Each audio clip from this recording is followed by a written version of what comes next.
The night the world almost ended in 1983 bomb, true story. In 1983, humanity came closer to extinction than almost any war in history, and the scariest part is this: no one outside a Soviet bunker even knew it was happening. A single computer error showed incoming nuclear missiles from the United States, and for a few minutes, the world technically ended inside a system that was seconds away from launching World War III. Pushpin full detailed summary. Why the world almost ended in 1983. The Cold War was not a normal war. It was a constant psychological and military standoff between two nuclear superpowers, the United States and the Soviet Union. Both sides had thousands of nuclear weapons ready to launch within minutes. There were no battlefields, no soldiers advancing, no clear front line.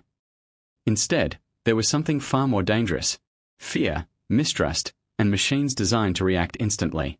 Because neither side could afford to be surprised, both built early warning systems. These systems used satellites, radar stations, and computers to detect missile launches. The idea was simple: if the enemy launches first, you must know immediately and respond before being destroyed. But there was one huge problem: these systems were fast, but not perfect. And in nuclear war, even a 1% error rate is terrifying. On the night of September 26, 1983, inside a Soviet command center near Moscow, the system suddenly triggered a catastrophic alert. The screens flashed red. The computer declared that the United States had launched multiple nuclear missiles toward the Soviet Union. In that moment, everything changed. According to Soviet military doctrine at the time, any confirmed nuclear attack required immediate retaliation. There would be no time for political approval, no waiting for confirmation from other countries. The logic of nuclear war is based on speed. Strike before you are destroyed. The officer on duty was Stanislav Petrov, a relatively unknown lieutenant colonel. He was not the highest-ranking official, but he was the one sitting in front of the system when the alert appeared. That meant the responsibility of interpreting the signal fell entirely on him. The system didn't just show one missile, it showed several incoming launches. That detail made everything more urgent. If even one of those detections was real, millions of lives could already be at risk. Outside the bunker, the world was completely unaware.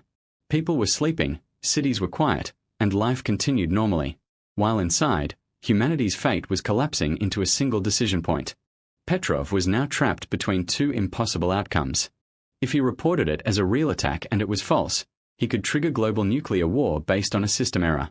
If he ignored it and it was real, he could be responsible for failing to defend his country. The pressure was not just military, it was psychological. Every training he had received told him that the system was reliable. Satellites were designed by experts, tested under strict conditions, and trusted by the entire defense network. Disobeying them could be seen as negligence or betrayal. But something didn't make sense. Petrov noticed a strange inconsistency. The system was reporting only a small number of missiles. From a strategic point of view, this was illogical. If the United States had truly launched a first strike, it would not send just a few missiles. It would send hundreds to disable Soviet defenses in one overwhelming attack. This contradiction planted doubt in his mind. At that moment, he made one of the most dangerous decisions in modern history. He chose not to immediately report it as a confirmed attack. Instead, he classified it as a possible false alarm and waited for confirmation from other systems. Minutes passed like hours. Inside the bunker, silence became heavier than noise. Every second could have been the countdown to nuclear retaliation. Military command was expecting his report. Higher authorities were waiting for confirmation. One message from him could have triggered a chain reaction that would reach across continents. Then something unexpected happened. No additional missile launches were detected. No radar confirmation came from ground stations. No explosion signals appeared anywhere.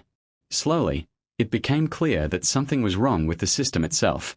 What had actually happened was bizarre but real.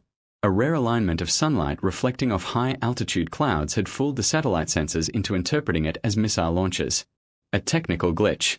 A false image created by nature and misread by machines. There were no missiles. There was no attack. There was only an error. If Petrov had followed protocol strictly and reported the warning as a confirmed strike, Soviet leadership would likely have initiated a nuclear counterattack.